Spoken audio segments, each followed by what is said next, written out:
Hi, and kind of welcome all. Thank you for joining us for this 1-hour webinar on key finance metrics to evaluate and impact as you look to scale up. My name is Davin Sayon, and I'm the co-founder of Xander. And delighted to have with us today Amy Wagner, CFO at CreateMe, and Conor O'Donoghue, CFO at Oculus, who will provide, I'm sure, some great insights on the topic. So a lot of you probably wondering who are Xander, so it'd be remiss of me not to give us a quick plug. But we're a high growth, we basically support high growth tech firms. We're an executive search firm, and we in the main assist businesses that are kind of Series A to D, helping founders identify key finance leaders to help them scale up. So that could be anything from controller, VP of finance, CFOs, and we also make non-exec introductions. We operate in New York and London and have over 50 years experience between us within the space of finance hiring. We actually only set up just over 4 years ago, so I'm sure we can share a lot of the pain points and the highs that a lot of the leaders that have joined on this call have experienced themselves within a startup. So yeah, the format of today will be, we'll be going into a bit of a Q&A discussion with Amy and Conor, who will provide, as mentioned, some of their kind of insights, going back from their knowledge and experiences on the topic of key metrics to help you scale up, and then we'll kind of round off the webinar with any questions that the audience may well have for our panelists. So without further ado, keen to introduce to you our panelists. So first of all, Amy Wagner, CFO at CreateMe, has CreateMe founded and exited 2 companies, and currently serves as mentioned as a CFO at CreateMe. CreateMe are a technology company that is reinventing apparel manufacturing for brand owners through automation, innovation, creativity, and speed. Prior to CreateMe, Amy was the COO and CFO at Ultras, sustainable, on-demand, and customizable apparel company. There she developed the company's commercial and corporate strategy, launched and scaled D2C and B2B platforms, and led the finance, accounting, tax, legal, and compliance functions. Prior to Ultras, Amy launched and successfully exited 2 startups, a clean tech investment bank, which was sold to Nomura, and an IT consulting firm that was sold for 20x cash on cash return. Amy started her career in Citibank, in the investment banking arm, completing over $30 billion worth of transactions. So what a wealth of experience, and great to have you on, Amy. Thank you. Thank you. Conor is the CFO at Oculus, and has nearly 2 decades of experience spanning public accounting, corporate finance, and startups, and includes blue chip companies such as Bank of America and PwC. At Oculus, he built out a sophisticated accounting and finance function from scratch, which has been critical to supporting the company's rapid growth since 2019. Beyond finance, he plays a key role in driving company strategy and leads a number of highly impactful cross-departmental initiatives spanning across sales process, projections, product, and people. He is a key member of the investor relations team and helped Oculus complete both their Series B and Series C fundraisings. The most recent totaled $80 million and valued Oculus at over $500 million. So excellent. Thanks for coming on, Honor. Amazing background once again. Thanks for having us. So yes, let's get your thoughts, and I suppose first of all, I want to start off by asking you both, what made you pursue the CFO route into tech startups? I'll let you go first, Conor. All right, thanks. I'd like to say that I at a 5-year-old, I decided I wanted to be a CFO, but it definitely wasn't that way at all. coming out of high school, was good at maths, and so someone said do engineering, and so I did that. Ended up kind of stumbling into accounting for my master's. Stumbled into PwC after that, and started working with them on the audit side. I didn't really love the audit side, to be completely honest, but it gave a really good foundation, and sort of allowed me to grow from there on. And since then, I guess it's kind of serendipitous in most ways of how I ended up where I ended up. I think the biggest thing was for me, and it's bias as I look at candidates, is just about curiosity. So I was always trying to challenge myself to find new opportunities. I'm fortunate that I'm in New York, and so there should be no sort of limit for me to expand myself. And yeah, I think 2016, coming out of the credit crisis, was a little disillusioned with the financial industry, and there was a lot of noise then around the startup space, and decided to take that leap. Obviously, once you have your second kid, that's the perfect time to take on more risk. But I've really enjoyed the 6 or 7 years since that, and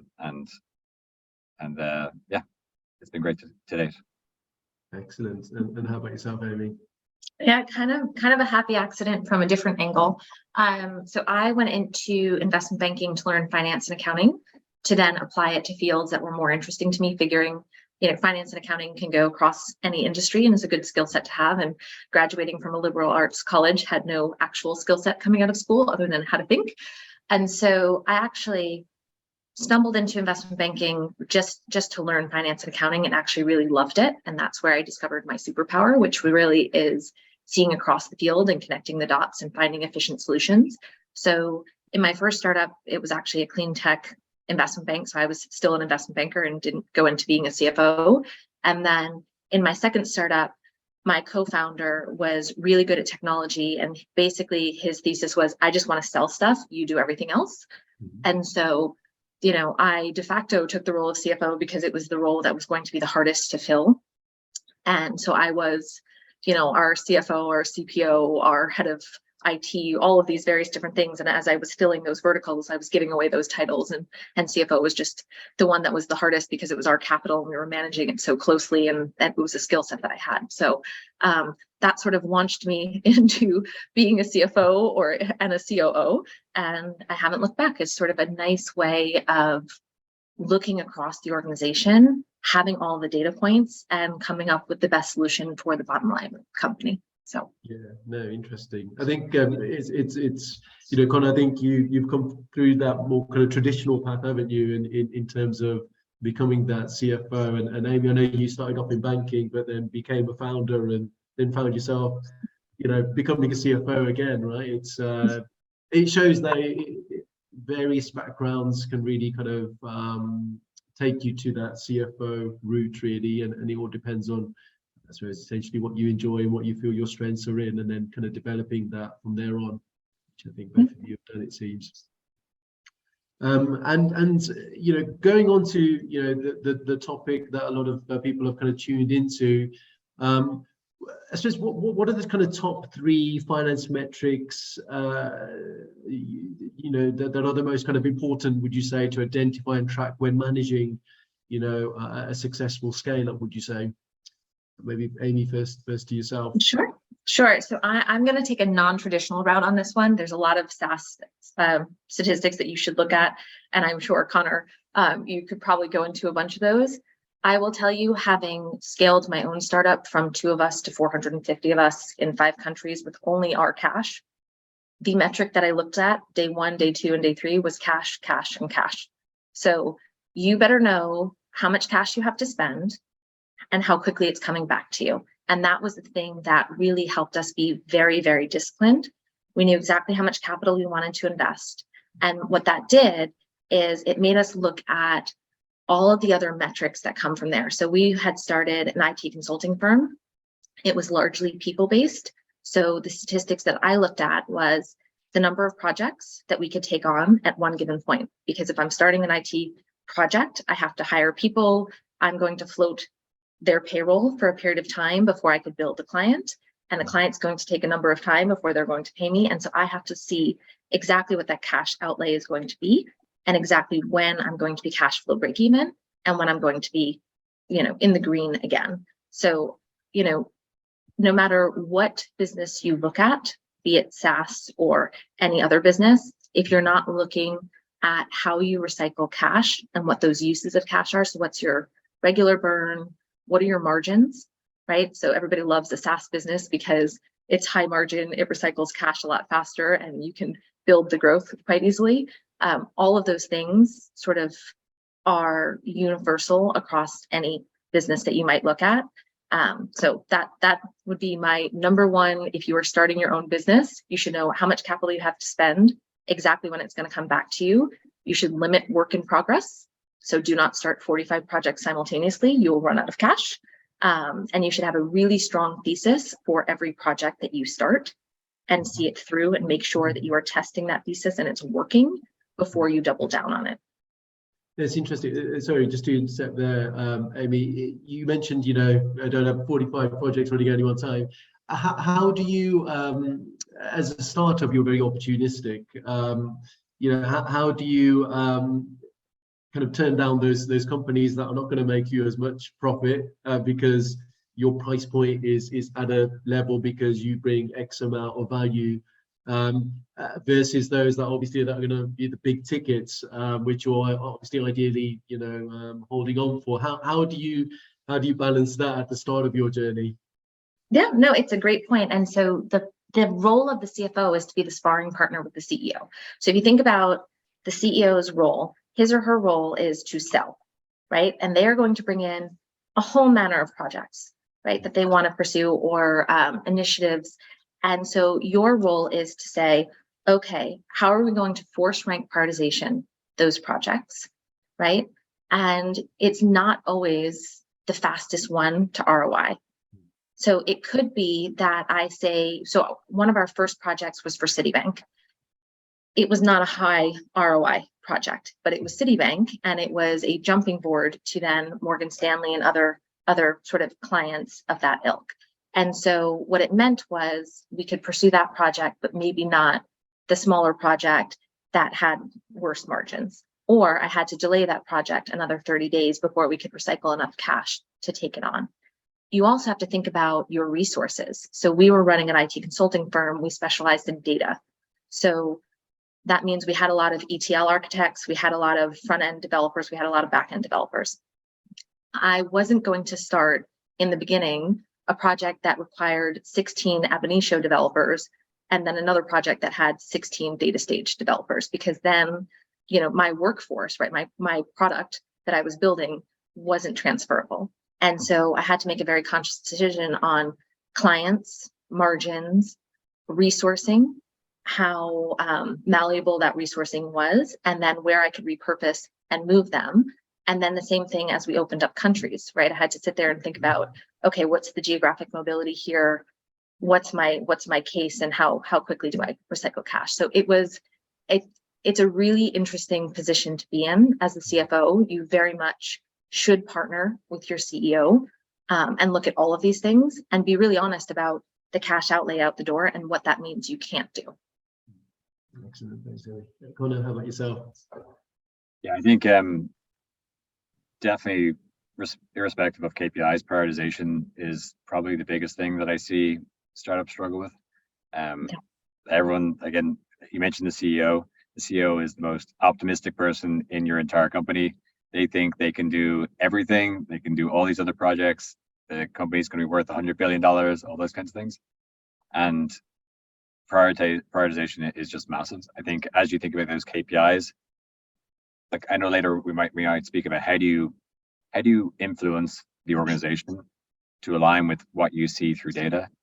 And I think KPIs to me is the way to do that. So how do you stop or control the CEO from doing a million different projects, or the sales team from trying wherever else, when you first align on what are the KPIs that are important to you? So I think it's tough at times to come up with what are the 3 KPIs that are important to your company. I think like right now, especially, economics are important. So like gross margin, EBITDA margin, cash burn, CAC versus LTV, those things are important now, and they're probably always going to be pretty important. They might vary a little bit on importance.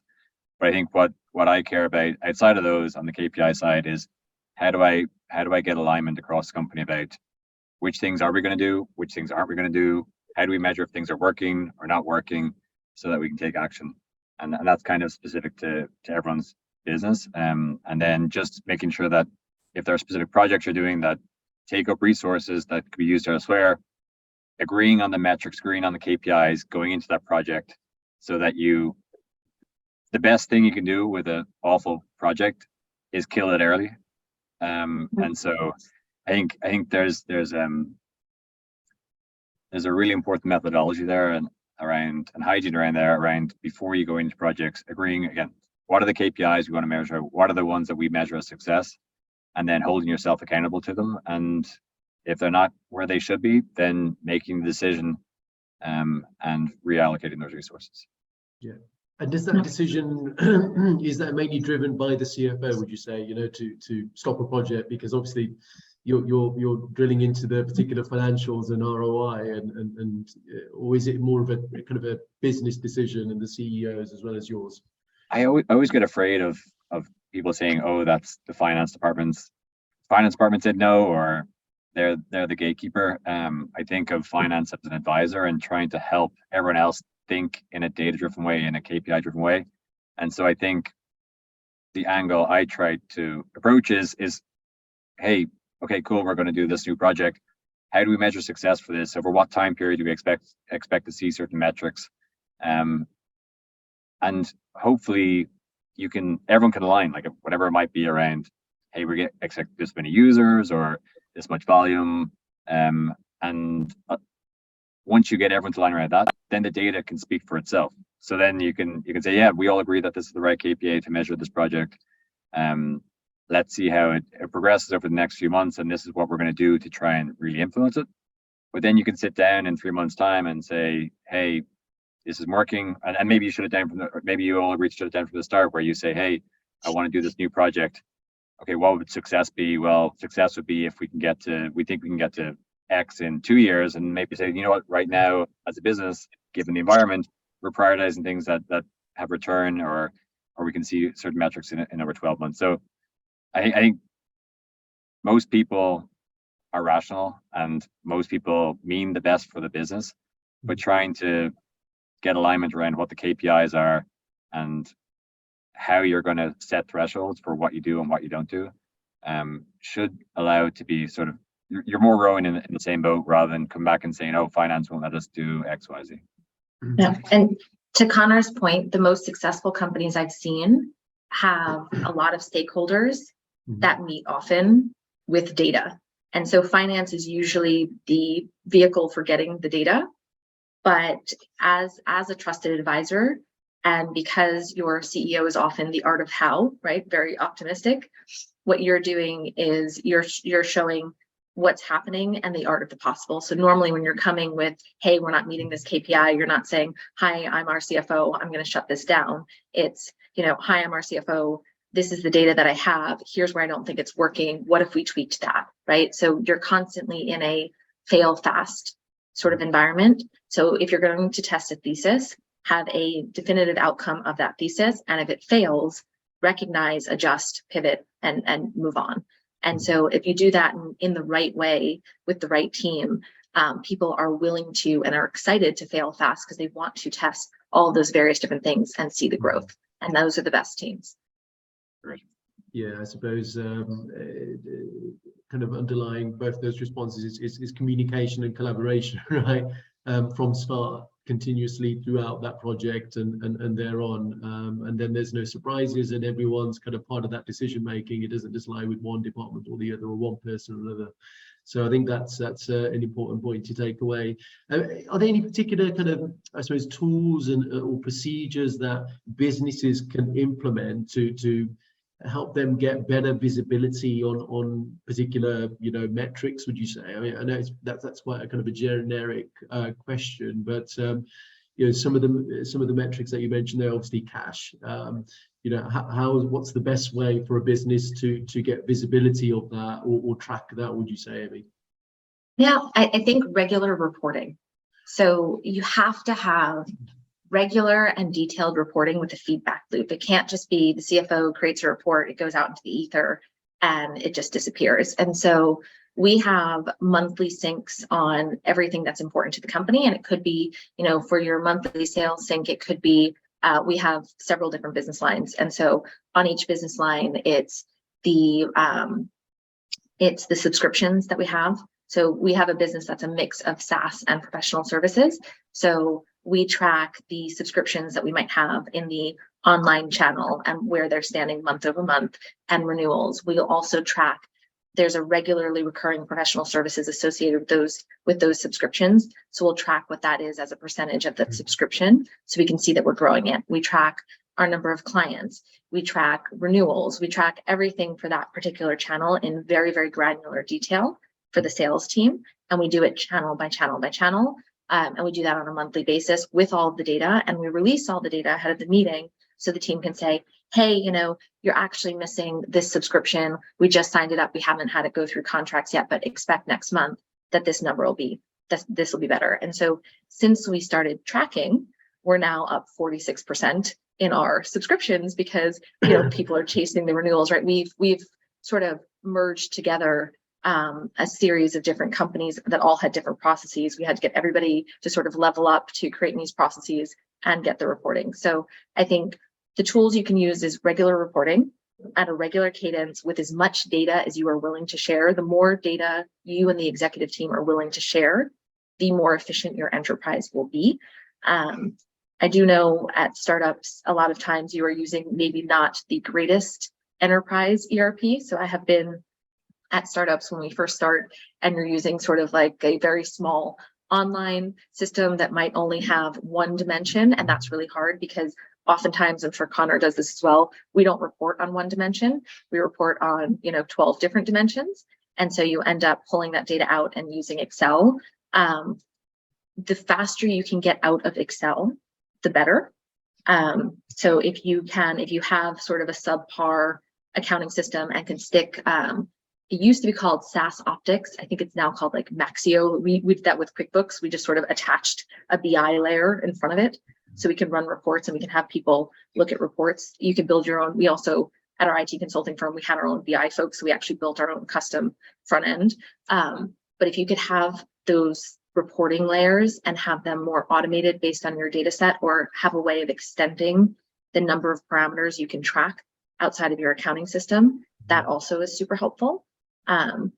But yeah, those would be my two keys: is, regular reporting, as much data as humanly possible that you can share with as many stakeholders as humanly possible that can make a change. Yeah, great. Yeah, I'd agree with all of that. I think a lot of it overlaps as well with the KPI discussion. The usual saying, if you want to manage it, make sure you measure it, or whatever measure gets managed, that unless you're measuring it, no one's going to focus on improving it. I think along those lines, and the KPIs say it as well, just like consistency. I've seen places before where there's two different bookings numbers. Somehow someone's reporting one way out of Salesforce, someone's reporting another way else, just like trying to make consistent to make sure everyone's aligned about what happened. I think the cadence is right. For some things, the cadence might be quarterly. For others, it might be weekly, and just agreeing on what the right cadence is, and then getting that data to be core of your exec, your department head meetings, whatever meetings they are, so that it's not just a dashboard sitting somewhere that no one looks at, that it's core to those meetings. And I think the other thing is just about priority. I think undoubtedly, if you have 3 things you're measuring, 2 are going to be good and 1's going to be bad, or vice versa.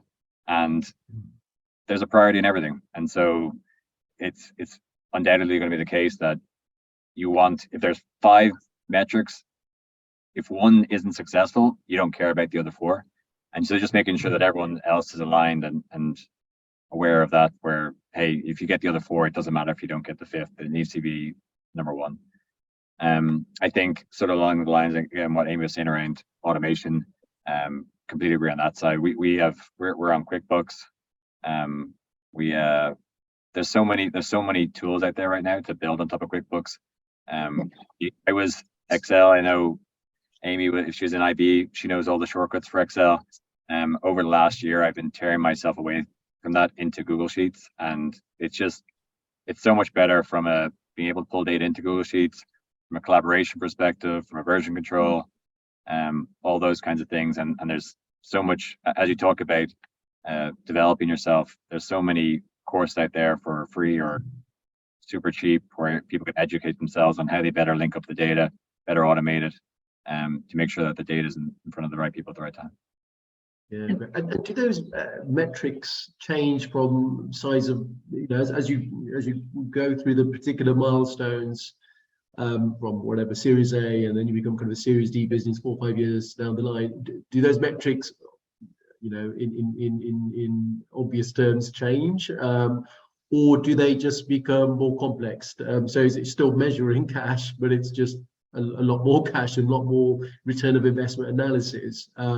Or would you say, certain stage of business needs to track X metric, and then, when you become a business post Series C, as Oculus are, then you measure a different type of metric? I mean, what are the thoughts around that?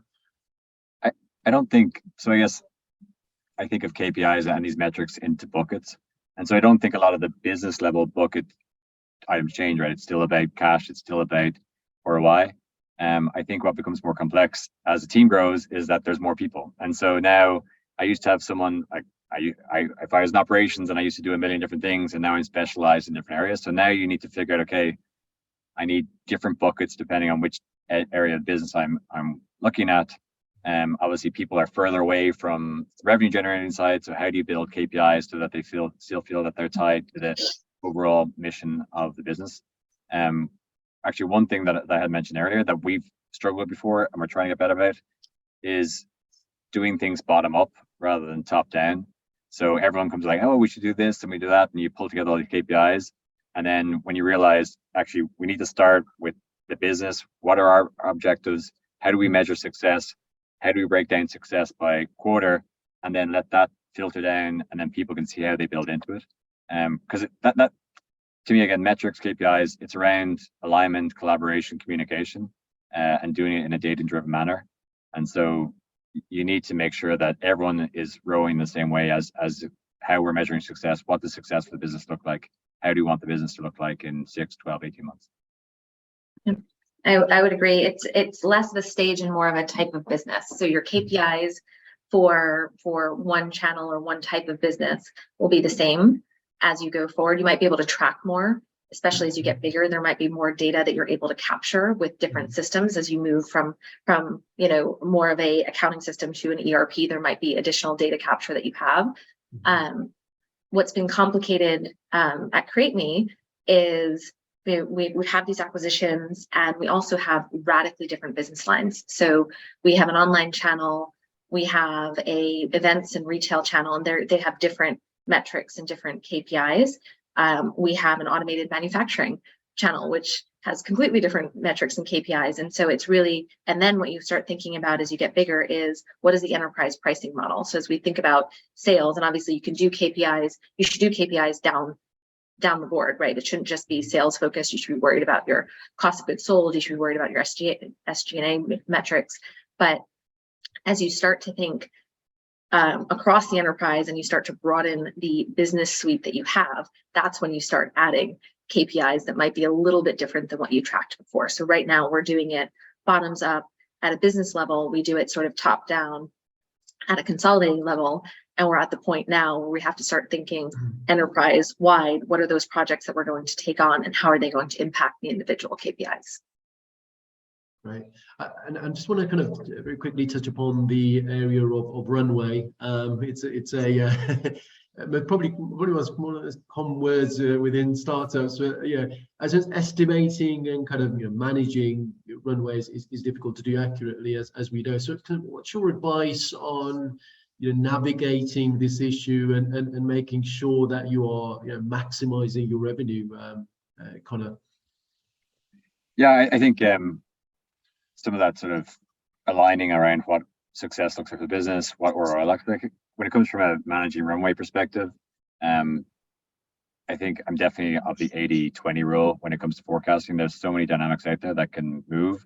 And so I know at times, like I get in conversations with our CEO or execs of like, hey, what if we spend $5 less per person on lunch, like what would that do? And I'm like, look, I don't know what it'll do, but whatever the impact will be, it'll be less than one person. And so I think as people are forecasting out, just you should be spending 95% of your time on, I don't know, from our business, it's all headcount, right? So you should spend 95% of your time really fleshing out that around timelines, around salary ranges, because that's the vast majority of the expense side. On the revenue side, obviously trying to understand how things come in, going up the pipeline from, okay, what's pipeline creation, what's conversion rates, to try and come all the way down to the revenue side. What's your billing schedule look like? That's going to have much more impact than if I spend hours or days on, even T&E spend or things like that.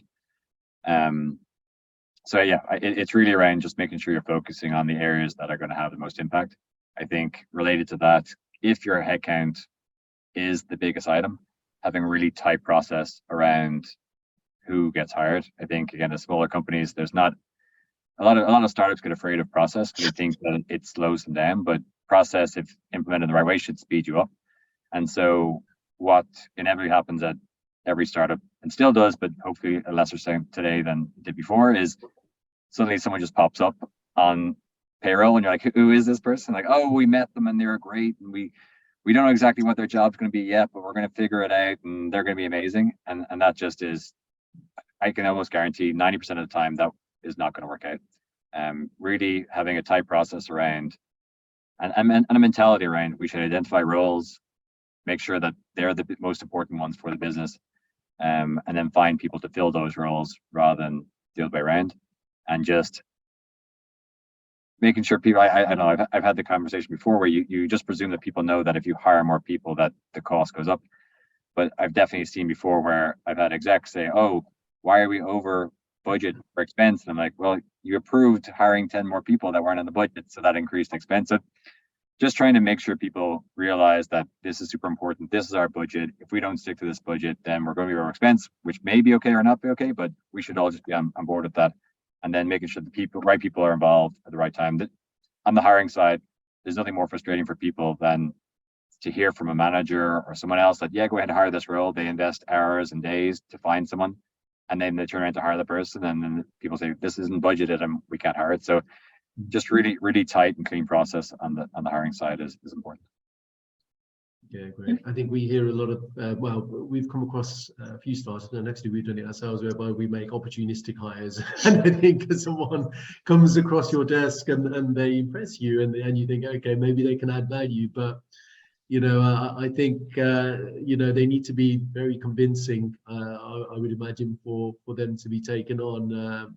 Bearing in mind, obviously, cash is key in that startup phase. So I get it. I think that planning of talent is paramount to ensure that you can scale up in the best possible way. Amy, what are your thoughts on that? Yeah, I mean, totally agree with Conor. We know our expenses down to the dollar. So your regularly recurring expenses, and I would agree with you, Conor, 70-75% of us is people. And then we have locations, rent, right, consultants. And so, we track on a monthly basis. We know exactly what our burn is. We also centralize hiring. So we have what we call the Change Investment Council, and it's me and the two co-CEOs. And so all hiring is actually centralized. We set a budget at the end of the year. We revisit it every 90 days because we're a startup. And, as Conor mentioned, we tend to, we're like, oh, this looks really cool, and we want to run that way. So we set a budget for the year. We revisit it every 90 days. We track budget to actual on a monthly basis. We release hires as and when cash flow comes in. So as we're signing these new contracts, we'll then release the budget for hires, and we force rank prioritization all of the hires across the enterprise. So we might rank sales and sales related hires more highly than, my bookkeeper in South Africa, right? Which is fine. And it's all based on whatever is most important to the enterprise. And then we release those hires over time and we adjust our burn. So at 90 days, we look at the budget to actual, we figure out which hires we released, we readjust the budget to make sure that those folks are taken into account, and then repeat the process quarter over quarter. So it's really important. We also, in this environment, want to look at non-personnel costs as a first lever if you want to stretch out your runway. So a lot of folks went virtual. So rent is a very good non-personnel cost that you can look at. There's a bunch of others, bunch of systems and things like that we might have that we don't necessarily need, and we would look there first. Yeah, just to add on to what Amy said, I think that's super important. We update our forecast quarterly too, and that's the same as sort of 80-20. There's no point in you building a forecast that takes you 2 weeks to update, and then you can only do it twice a year. It's important that it's simple enough that you can have some of your team spend, whatever, 2, 3, 4 days, whatever the right number is, and you can update it quarterly. And then also completely agree on the software side. We've put in similar to the hiring side, just a detailed process, and we're fortunate on the software side as well that our security are really tight around new vendors coming on, and so just putting in a really tight process around who's buying what and how, to make sure it's in line with expectations. And just moving on from that to sales, obviously that partnership with finance and sales is really important. Obviously finance is there to help steer and impact, influence sales. I mean, in the area of customer acquisition and retention, what can finance do, or what can that kind of CFO implement and influence to ensure that the sales function is going to perform as well as it can? So normally what we do with our sales team is we come up with parameters, and as long as the contract or the client relationship meets those parameters, we sort of stay out of the way. So we have a rate card across the enterprise for professional services. We have a rate card across the enterprise for subscriptions. We have acceptable discounts that we'll give on various different things. And we make that process really easy. So it's integrated with our CRM, and they sort of put all the data in. It spits out a contract. The contract is always the same contract. And there are certain levers that they know that I have pre-approved if they need to take out of it. So what I try and do with sales is give them data on the revenue that they have, and they can garner what the metrics are that determine what we're pricing and what the margins look like, and building in a buffer so they can give on something. And it looks like, it just allows the sale to go along a lot faster. And then we have a regular feedback loop on that. So we revisit our rate card once a year. So we're actually in the process of revamping it in December. So yay, December month. And Conor and I were talking about all things happen in December. They do. So we're revisiting the rate card in December. We're revisiting client accounts, right? Which accounts folks are covering, to make sure that all of our salespeople have accounts that have significant growth in them. We're revisiting the commission structure to make sure that it aligns. Obviously comp changes every year. So we pull down comp data. We relook at those target ranges and make sure we revisit our commission plan.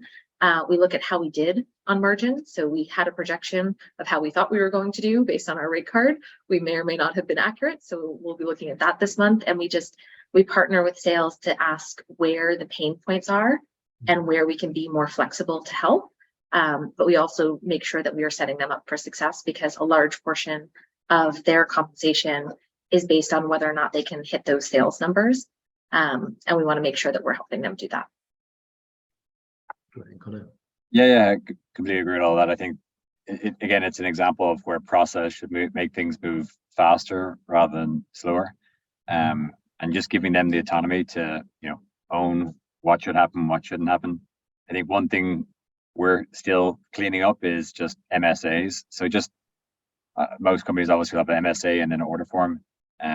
We had in our early days all kinds of bespoke MSAs and people signing MSAs. Just make sure early on, whatever business you're doing, the cleaner and more standardized it is, the more scalable it's going to be. Or else even just new things like releasing a new product might be complicated, but someone's MSA might allow you to build them for it. So just trying to keep things as standard as possible. And if things are non-standard, make sure you have some sort of threshold on who that's for, deal size or certain logos, and try and minimize it. Comp thing, I think we that's something that sometimes it gets left to the last minute. We've tried to be more proactive about it this year. I think simple is the easiest. Like, the simpler you can make the comp plan, the better. I think there's times where, like, oh, we should do 50% based on this and then 50% based on that, and it's impossible from us to calculate it. We almost need like a separate person to do it all for us. We need to. It takes days to calculate it, and then the salesperson doesn't understand it, and so you really need to look at your comp plan and go, okay, like, same again. It all comes back to these metrics, transparency, and alignment of, hey, how do I measure success for this salesperson, and then try and pick one, max two metrics that would be success for them, and make sure that the comp plan is very focused on them achieving certain goals on that side. I think other areas on the sales side, we have a RevOps team, and so just having a strong team there is great. Data accuracy is most important. So as you're taking data out, if the data in Salesforce is garbage, then whatever you get out of it is going to be useless. So just trying to, again, keep things as simple as possible so that you can track whatever the limited number of metrics you want to track in a scalable, repeatable manner is important. And then just on the partnership side, as Amy mentioned, just trying to help them understand where the best ROI is. So if I don't know, we shouldn't assume. I think what was interesting as I sort of went through my career is realizing that most finance people think in a very ROI way without even, no, you don't have to say ROI to someone to start, for a finance person to start thinking that way, but most other people don't have that skill. And so as you have marketing people and they're thinking, oh, we're going to do all these channels and we're going to do all these events, but trying to, again, hey, how do we measure ROI and that, and trying to get them to think in a more ROI driven manner is really important. And to Conor's point too, showing up where your partner is really important. So, you mentioned marketing, same thing with sales. We do, Conor will think about, I'm sure, RevRec and all of your reporting is done on a beautiful GAAP basis and all ASC 606 compliant and all of this. We do that reporting for ourselves because we need it and it's important for the commission plans, but we also do, AR reports.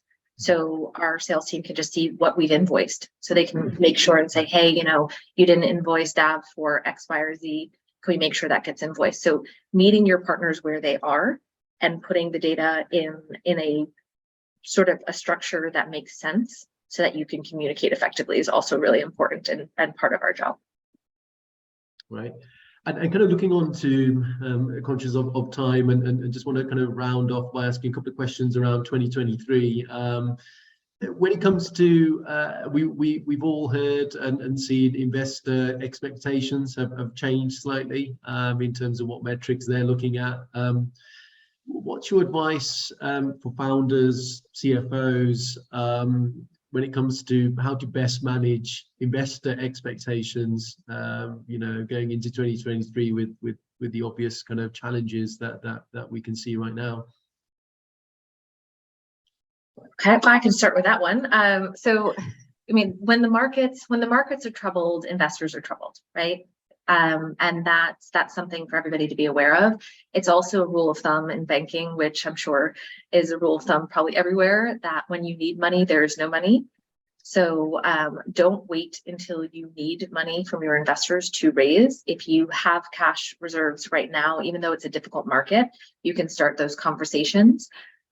So, ways of dealing with investors: extend your runway as much as humanly possible. So look at where you're spending and try and spend only in the places that will increase the amount of cash that you're generating.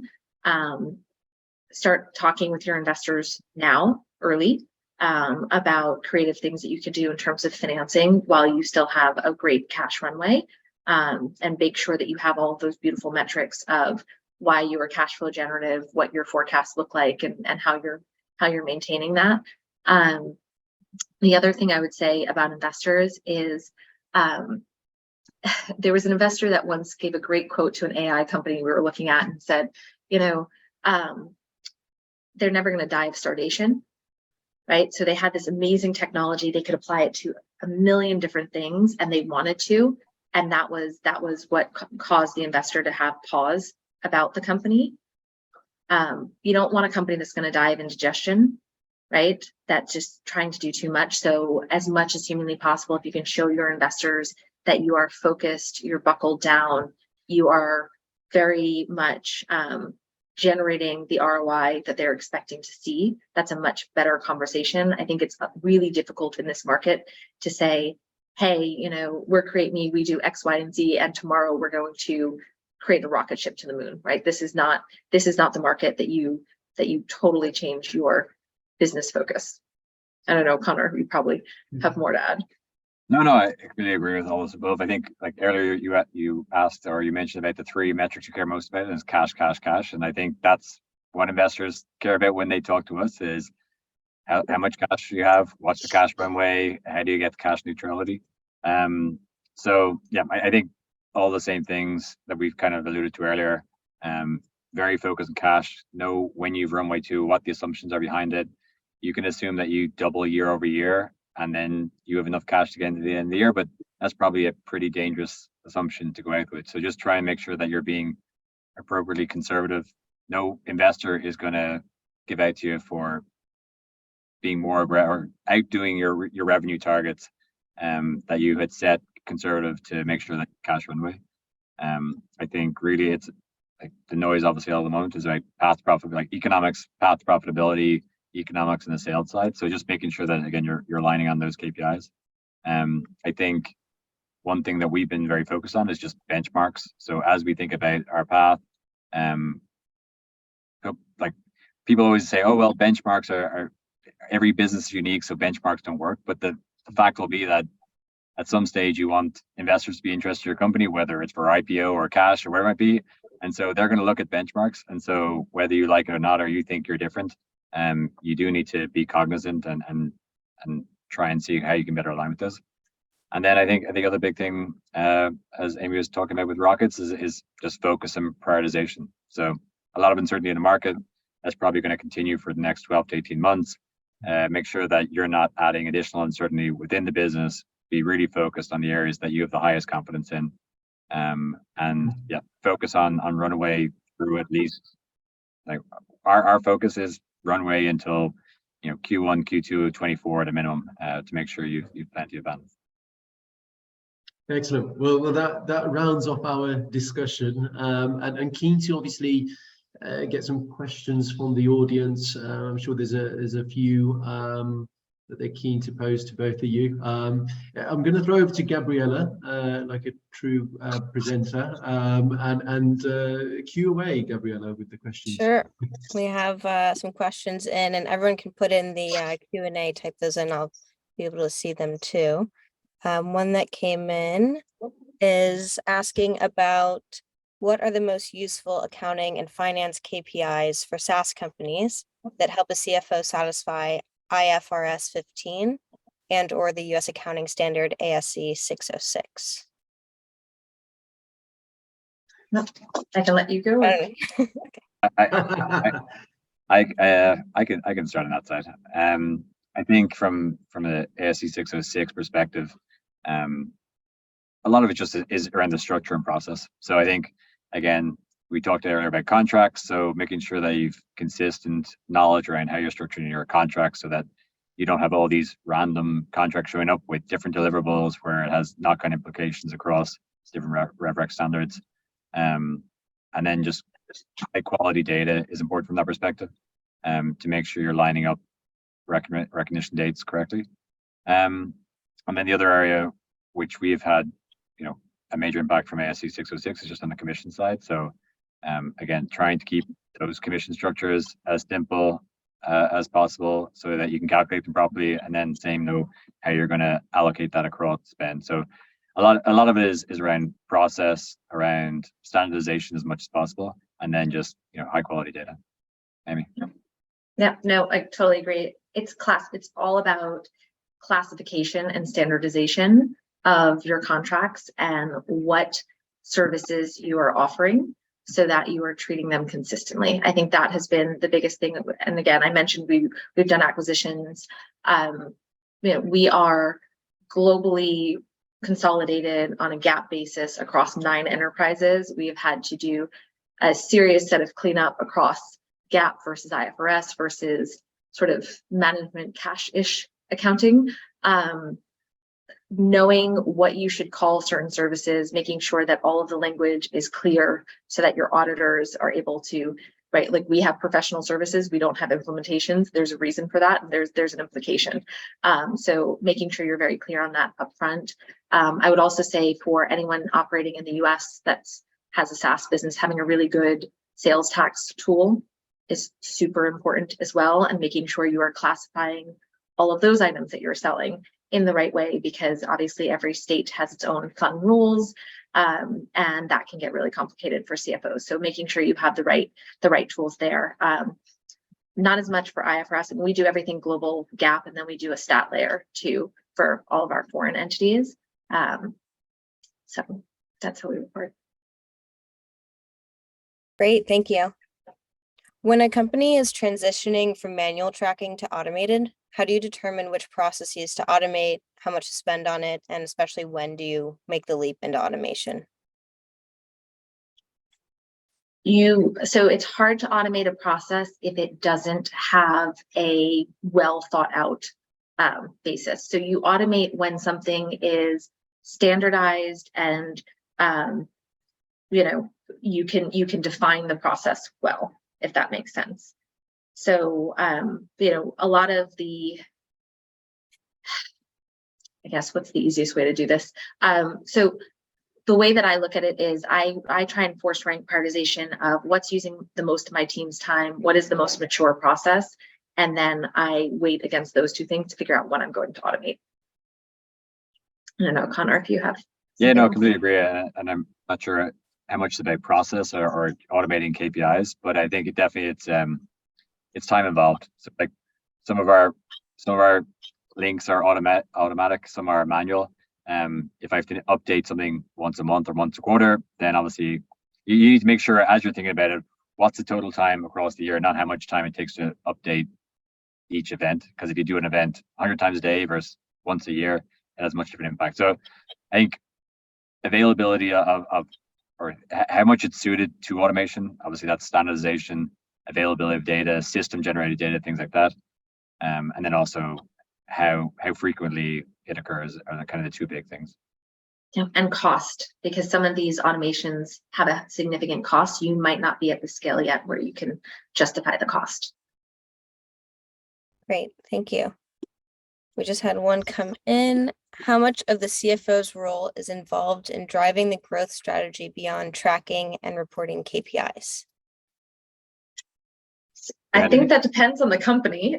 So I have very much been on the growth side of being a CFO. So as a co-founder, launching B2B platforms, I've very much been involved. And I think it sounds like Connor has as well. So I think the best CFO is somebody who can partner with the CEO, be a sparring partner, and be a conduit and advocate of that growth in a way that supports the bottom line.